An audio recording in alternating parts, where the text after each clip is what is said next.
Host Rob Carbone. This is BD4. Barrett, some shake and bake, hits a three. Stands alive as the crowd was there. Oh, hang on to the roof. Goodbye. Anthony for three. That one goes down. Gotta put four fingers up when Torres comes to the plate. The ball. See ya.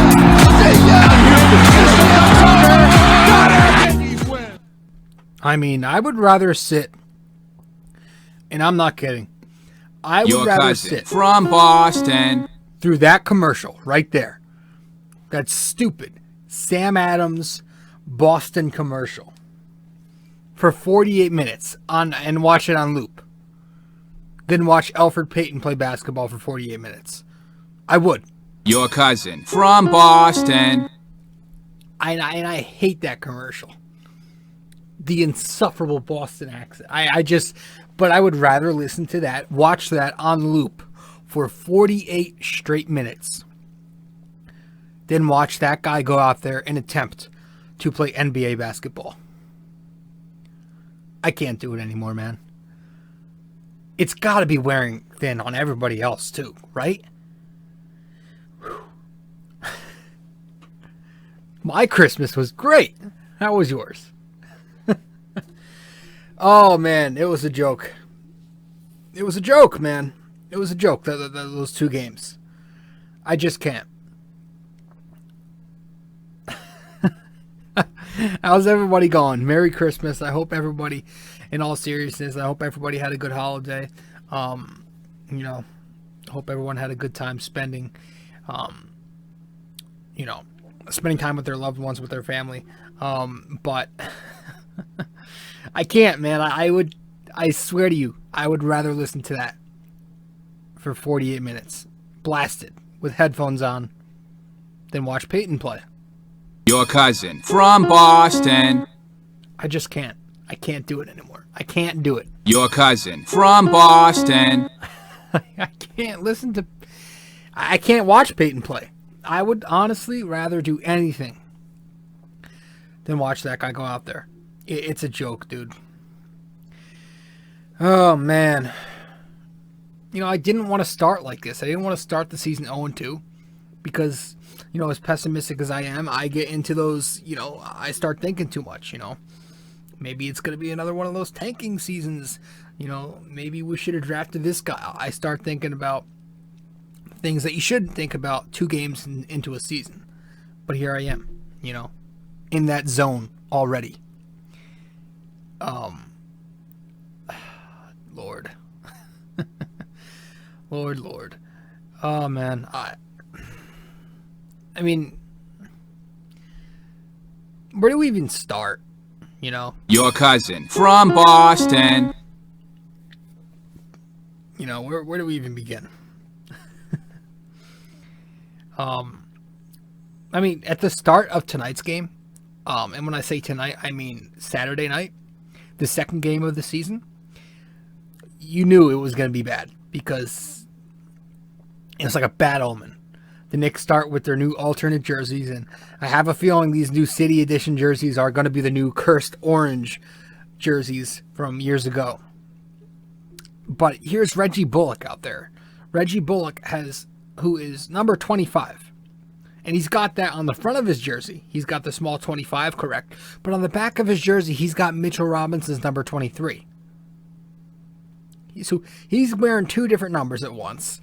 And the referees don't notice. The officials don't notice until the end of the first quarter. A couple minutes before it ends. And there, right there, you go, all right, well, it's going to be one of these games, isn't it? And there it is. And then we have this freaking commercial playing about 5 times every break. Your cousin from Boston. 5 times per break, I swear to God. But again, I would listen to that like music if it meant Peyton would no longer be out there because he's a mess.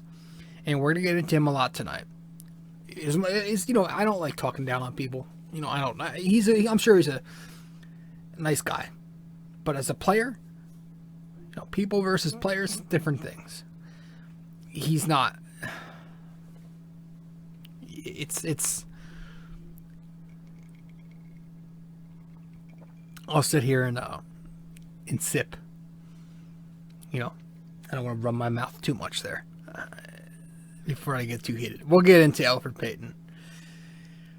But yeah, that was interesting, to say the least, to have Reggie Bullock wear 2 different numbers, and that was kind of a sign of things to come. But yeah, I hope everybody's Christmas was good. What's going on, everyone? I'm your host, Rob Carbone, back with another episode of the podcast of BD4, where there's no better way to get your Yankees and Knicks analysis than by tuning into this podcast right here, right now. BD4, we're sponsored by Anchor. You can listen to us on Anchor, or you can listen to us on Apple Podcasts. Go to Spotify. You can watch us on YouTube, and we're available on so many feeds. Just go to my website, nysportstalkrc.wordpress.com, for all of that information. You can also find us on social media, Twitter, Facebook, Instagram. We all have different, I've got different handles for each of them, so just go to my website again for that information. So, guys, thank you for tuning in. I appreciate it. I don't know how we're still alive after these 2 nightmare games to start the season, but here we are. We're still kicking. You know, the diehards who watch all 82 games, or 72 in this case, props to you. And I guess I gotta give props to myself too, because I'm one of them. And I don't know how I am, but Jesus, I am. And here we are already. I'm starting to get exhausted. 0-2 to start the season. So game 1 begins, and the Knicks take on the Pacers on the road in Indiana. And they look pretty good offensively, at least in the first half. You know, they put up an excellent first half where they keep up with Indiana's offense, right? Indiana's a tough competitive team. You knew they're going to give the Knicks, a bang for their buck, and they did. But the Knicks kept up. The main story in that first half was R.J. Barrett going 8 for 8 and 3 of 3 from downtown. On fire, hitting everything from everywhere on the floor. Reggie Bullock even had a good first quarter where he went nuts for a little bit. Julius Randle was passing the ball. We're going to get into him tonight. He had 8 of his 9 assists in the first half. Immanuel Quickley for 12 minutes in the first half was sharp before, obviously we know by now, the hip flexor injury that took him out. Alec Burks went off, finished with 22. The ball was moving, guys, in that first half. The spacing was good because everybody was shooting the ball at a high clip. It was fantastic. It was fantastic. The second half comes. and the Knick offense, not the same. And that masks their defensive issues in the first half because the offense was good. But with the offense dropping off, you see the defensive issues start to become a problem. Julius Randle, as great as he was playing, he starts to have foul trouble. Right? He was getting worked by Domantas Sabonis. And so was Mitchell Robinson and Nerlens Noel, for that matter. And so, he picks up foul, gets into foul trouble. He sits for a bit, and the Knicks aren't the same without Randle on the floor. Sabonis finishes with 32 points. Oladipo went off too against the Knicks backcourt. Gets 9 points in a row to start the third period. The fourth quarter happens, and Randle, here he is still fouling. Gets his 4th foul with 7 minutes to go in the 4th. So, again, he comes off the court, and the Knicks not the same without his presence. And there's a first time for everything. There is a first time for everything, folks. The Knicks not being great without Randle on the floor. But it wasn't just that. I look at that as a turning point. I look at R.J. Barrett not getting featured as much as he should have for as hot as he was in the first half. That slowed the Knicks down. He wasn't getting his touches that he needed to. And how many times are we going to see that, man? How many times are we going to see that? He just gets shied away from. 8 for 8, 20 points in the first half, finishes with 26. Okay, if you have 20 points in the first half, he should have at least had 30, 35 by the end of this one. But he gets 26 to finish because he doesn't get his touches in the second half. He was 11 to 15 from the floor, so it wasn't like he wasn't shooting good. He just wasn't getting his shot attempts. He wasn't getting the amount of looks he should have gotten. And here he is, Elfrid Payton. Knicks were forced to go with Payton with IQ hurt for the remainder of the game. and then some. And Payton does what Payton does. This time it was turnovers, picking up his dribble too early. And if he wasn't doing that, he was over dribbling. Just a slow paced game, garbage in the mid range. He was 100% from three. There you go. If you want the 1 for 1. But again, ignoring Barrett just to play, buddy ball with Julius Randle. And Randle wasn't the same after coming back from the foul trouble. It was what really caught my attention though in terms of the point guard that game, and it kind of happened again this game, was they went with Burks before they went DSJ and Frank. They didn't go DSJ at all in game 1. They went with Burks before they went Frank in garbage time. I just spit. But that's pretty telling, right? To go point guard pretty much by committee before you even look for Frank. And we're going to get into that end a bit later. So they go with Burks, and he, this was about about 4.5 left in the fourth quarter. Frank finally comes in, but, it was telling to me, and we'll touch on that. Frank comes in, he's too passive, gives the ball up too quickly, hides in the corners after that, takes himself out of the play. We see that so much with him. And the Knicks were pretty much done there. So, again, big blowout loss at a score of 107-121 in the Pacers' favor. Looking around the board, RJ Barrett was great again, but he didn't get featured enough in the second half. Alec Burks, fantastic with 22 points. Randle with the 9 assists, 9 rebounds, almost had a triple-double. Obi Toppin made his NBA debut. And, much like we saw in the final 3 preseason games, we kind of saw that again in the opener, where he was just hanging around the three-point line, being, playing the role of a spot-up three-point shooter when he should play to his strength more, right? You want to see him down low. You want to see him posting up. He had Holiday on him so many times, and he didn't post up. He had the mouse in the house, but he was spotting up for 3. You want to see him in post up more. You want to see him in the open floor, playing in the restricted area. You want to see him cutting to the rim more.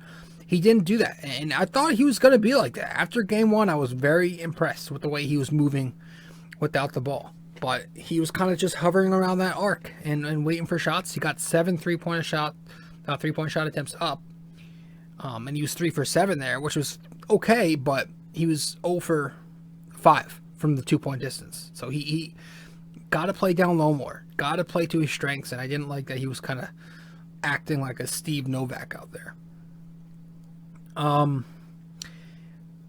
Again, Burks, 22 points, Randle, 9 assists. We just talked about that, and that was pretty much it, though. Game 1 was pretty much a tank. Everything that we want to talk about is going to be, reiterated here in Game 2, because Game 2 tonight, again, Saturday night, December 26th, was just a repulsive mess.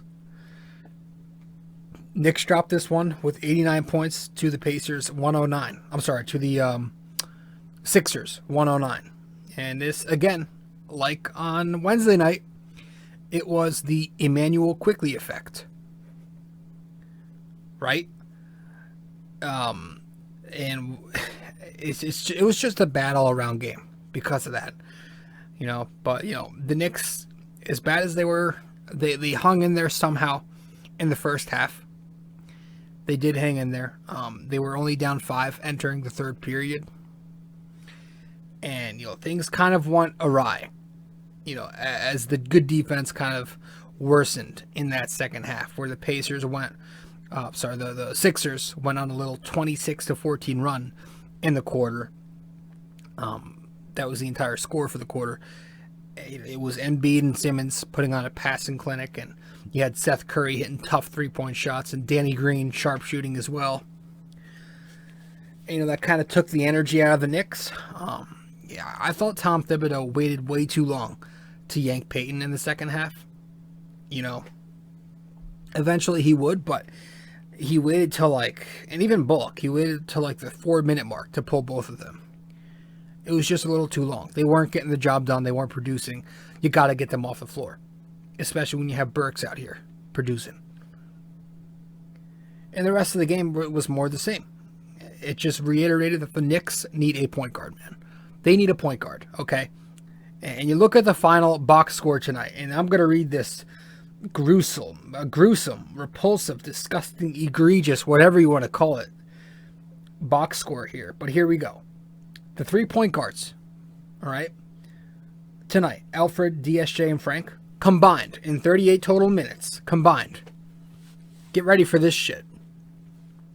They combined to drop 2 points on 1 for 12 shooting, going 0 for 6 from downtown with 3 assists. You can't get much worse. You can't get much worse than that. You cannot. I mean, Elfrid is pretty much out there running off the ball. You know, we had Julius running the offense, so Elfrid out here playing the 2, and he's even more useless as a 2 guard. I mean, he gives the Knicks nothing every time he's on that floor. He gives them no production. He had 0 points. He took 3 3-pointers tonight. None of them were even close to falling. He doesn't do anything good. I mean, is it politics at this point? But what is it? Like, you have to think he's gone soon. No production. DSJ, still no production offensively from him. It's crazy to think he was once a 15-5 guy. It's sad. Frank, still too passive. And I think the writing is on the wall here with Frank. You look at the entire picture here. This is a guy from 2 regimes ago. Right? Phil Jackson pick. They didn't extend him this offseason. So he's entering the offseason next year, the upcoming one, as a restricted free agent. Getting no minutes on 3 years in a row now if it continues. And, we rather, as we've shown these first 2 games, go point guard by committee before going to Frank. So he's pretty much in the 3rd unit at the moment. And when he gets time, it's, 2, 3, 4, 5 minutes in garbage time right now. That pretty much tells the story. They're probably going to look to trade him at the deadline. If he's still here the whole year, which I don't think is happening. But if he is, he's probably going to be let go. They're probably going to let him walk. And that's going to be that. And would I be opposed to any of this? I really don't care anymore with Frank. I'm indifferent about him. I don't care. If he stays, cool. But he's got to produce to be able to stay on this team, and he's not done that. But the thing is so frustrating. It's if the Knicks just simply cut the Elfrid, Frank, DSJ rotation and went with Harper at the moment, and even at this point, Burks, as uncomfortable as he looks at the 1, he's still an upgrade. I guarantee you they would look that much better.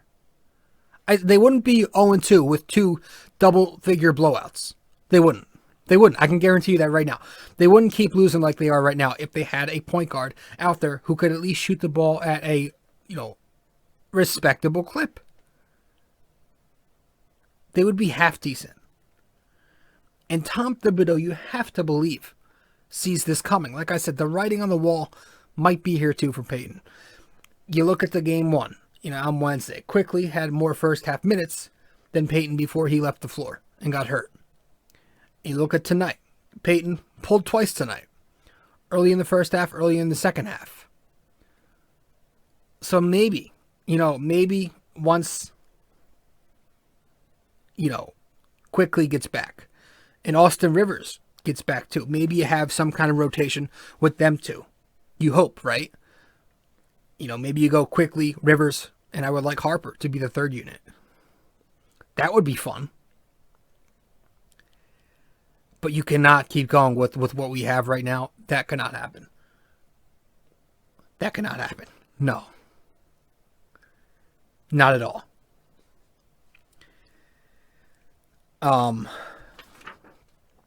Halfway through the 3rd period today, we find out Obi Toppin is going to be out for at least 10 days. And then he'll have to get reevaluated. So that sucks. Quickly, Tibbs pretty much hinted that he's not going to play tomorrow. I'm going to say he's probably going to miss the next game tomorrow on Sunday, and maybe one more. I think he'll miss at least, I'm going to say he misses 2 more, and then they bring him back. I've got to look at the schedule, but they'll probably bring him back after that. I don't know. Maybe they have a back-to-back after that. I don't know. We'll see. I got to look at the schedule, but he's missing tomorrow on Sunday. I just have to figure out the schedule. He'll probably miss another one after that, but we need it. We need him back soon, man. You know, his presence, again, it was the effect of Immanuel Quickley tonight. Not having him, you know, nobody out there who can make everybody else better, right? His shooting, his ability to play off the dribble and penetrate and you know, make his teammates better by passing them the ball. Unlike Elfrid Payton, who just pads his stats late in the shot clock and dishes it off to Julius Randle to finish on the inside. It can't happen anymore like that. So hopefully, you know, it seems like Tibbs is seeing the signs here. RJ Barrett was pretty bad tonight. After such a great opening night. Again, 11 for 15, 26 points, 8 rebounds, 5 assists. He goes for 2 of 15 tonight. 2 of 15. One of the worst shooting nights he's ever going to have. I hope. And just did not look like a basketball player tonight. 10 points on 2 of 15. Simmons, listen, Ben Simmons is one of the, if not the best, toughest defenders, you know, on the wing in this game. But, you know, if that's the case, RJ's going to have to do a better job of you know, he's going to have to do a better job against decent defenses. You know, if he's going to be a legit player, he's going to have to improve against good defenses. So, and tomorrow night's not going to be easier for him because you've got Giannis Antetokounmpo and the Bucks coming up. Jesus.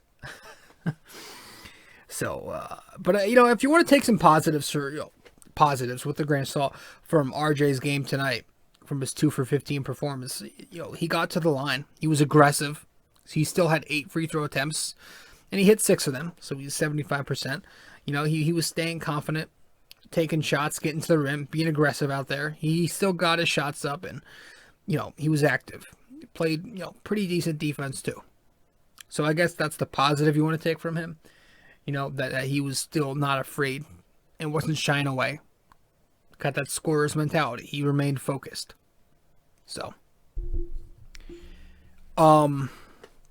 now, you know, coming into the game, I expected Mitchell Robinson to have a really difficult time against Joel Embiid. And, you know, to Embiid's credit, he put up a 27-10 ho-hum. But I did think Mitch did a better job than I thought. You know, I thought 25 minutes, 3 fouls, marginally better than I thought. I thought that he would at least have 4 or 5, you know, if not foul out. But he remained on the floor for a decent amount of times, and he was staying on his feet, you know. He wasn't picking up stupid offensive fouls, you know, moving screens like he often does. He was pretty good against Embiid, and he put up 11 and 9 with 2 blocks on his own. So, you know, it wasn't a great night for Mitch. You know, he had tough moments. It's Joel Embiid. He's one of the better centers in the game.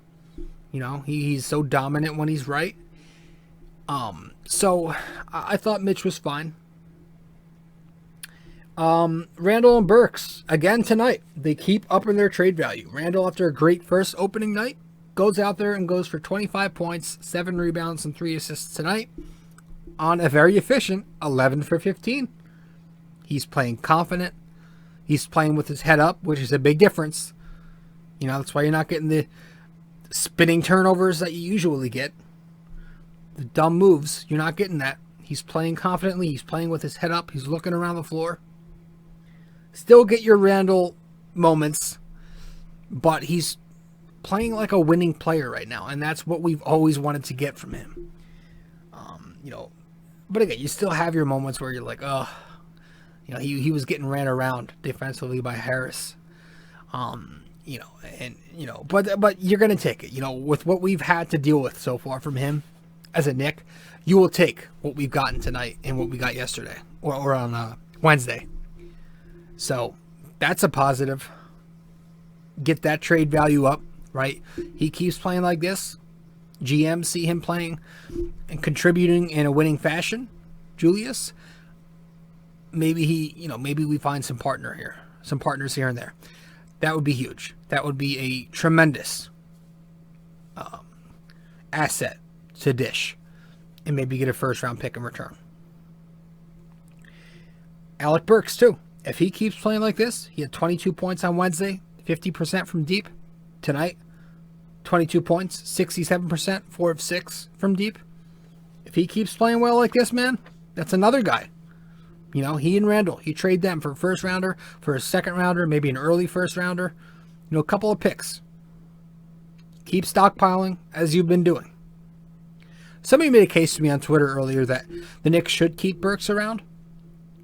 The only way I would do that, and this is just me, the only way I would do that is if they're contending, or if they're fringe contending and Burks is putting up a Morris type of year, but the Knicks are right there on the cusp of, entering the postseason.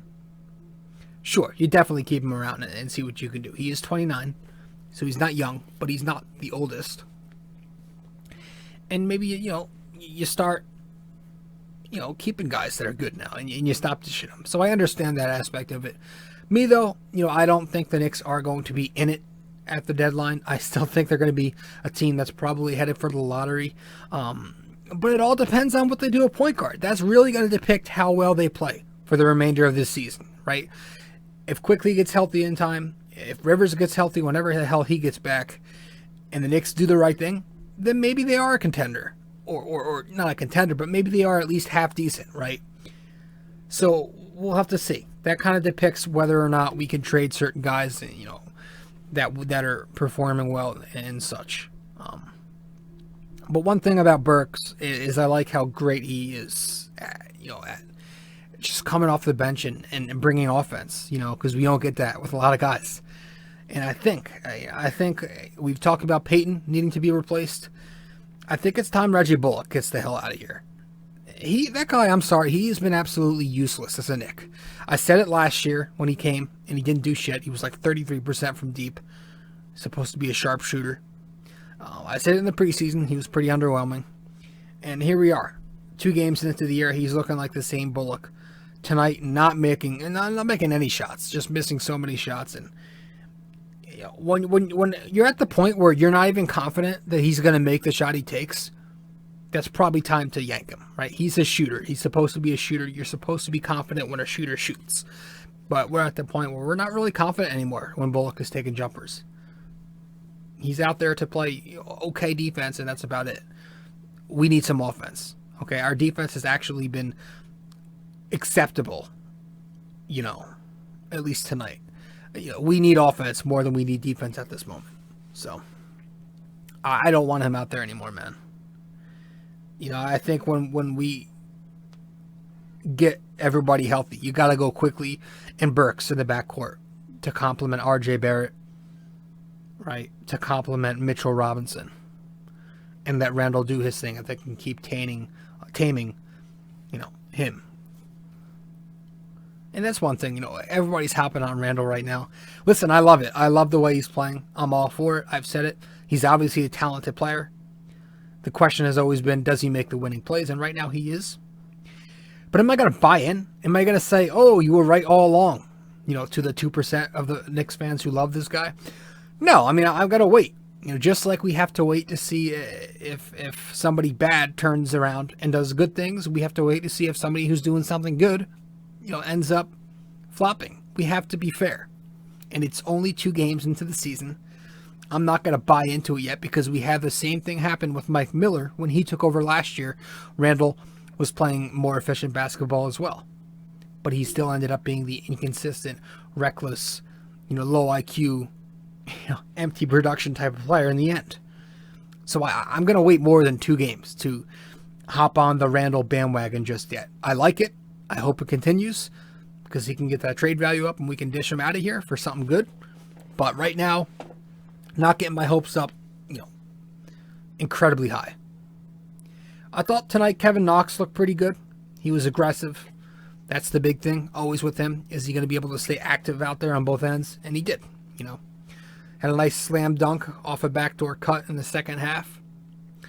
And finished up with 7 points, 4 rebounds, and 3 assists. And get this, he played 29 minutes tonight. 29 minutes for Kevin Knox.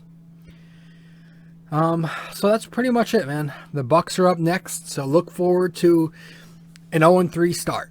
And despite that, even if we do get blown out for a third game in a row, which we will, I don't want to hear this tank talk right now, man. I don't want to hear this. It's an unhealthy mentality, especially for me, right? I can't do that already. To already start talking about tanking as a blogger, as a podcaster, to bring a different focal point in already 2 games, 3 games into the year, that's just exhausting for me. I'm not going to start talking about that in my blog and my podcast. I just can't do that right now. It's just so exhausting, man. I can't get there right now. And plus, again, I've said this, teams don't want to go to teams who keep, landing in the lotto every year. Nobody wants to play for 20-win teams. Nobody does. It's not a good look. And the more often you do it, the less attractive you become. Okay? And plus, how often are the odds in our favor? I mean, you guys want to tank every year. I hear people calling for a tank. Zion, now it's Cade. And the odds are never in our favor. We never get the guy we want. We never get the 1 pick. When was the last 1 pick we had? Ewing, man. Ewing. Might have been rigged. So I'm not getting my hopes up just to land 8, 7 again. I'm not for that. Never was for tanking. All right. So that's my take on tonight. I was supposed to, if you're watching the podcast, I was actually supposed to play the 2 video clips of the game, game 1 and game 2, but I forgot. I completely forgot. That's all right. That's fine. But that's pretty much it, guys. I guess we'll head to the NYK question of the day.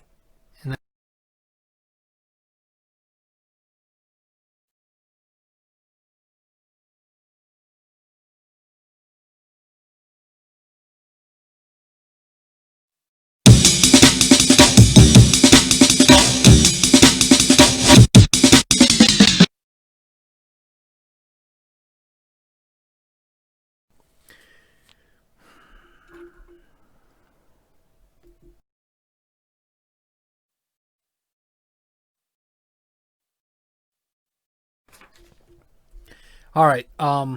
So last time out in episode 197.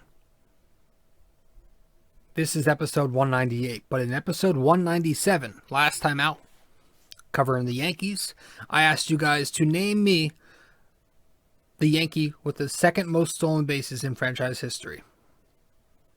The answer to that question actually surprised me. It's Ricky Henderson, who is second to Derek Jeter. I really didn't think Derek Jeter, he was fast in his prime, but I didn't think he was that fast to be the stolen base leader in Yankee history.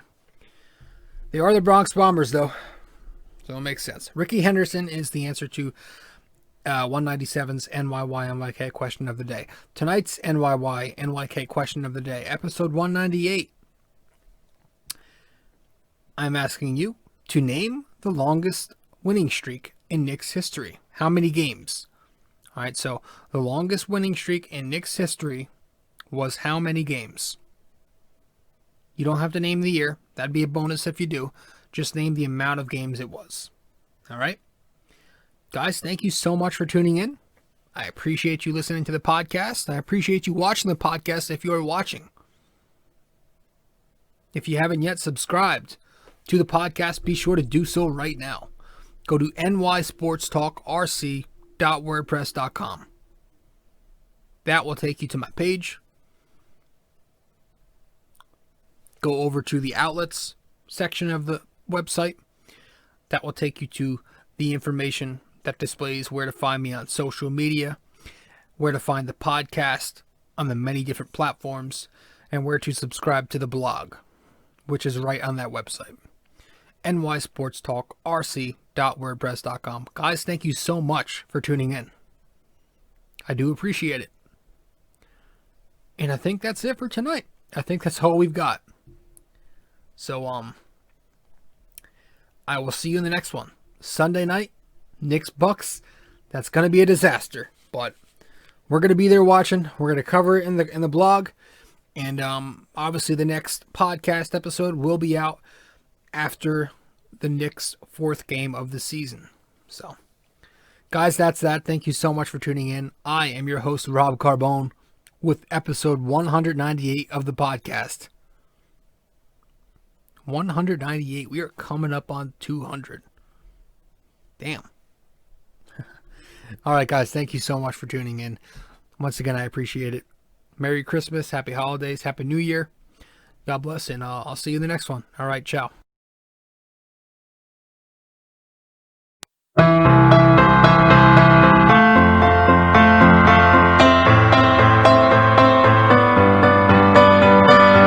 This podcast is sponsored by Anchor.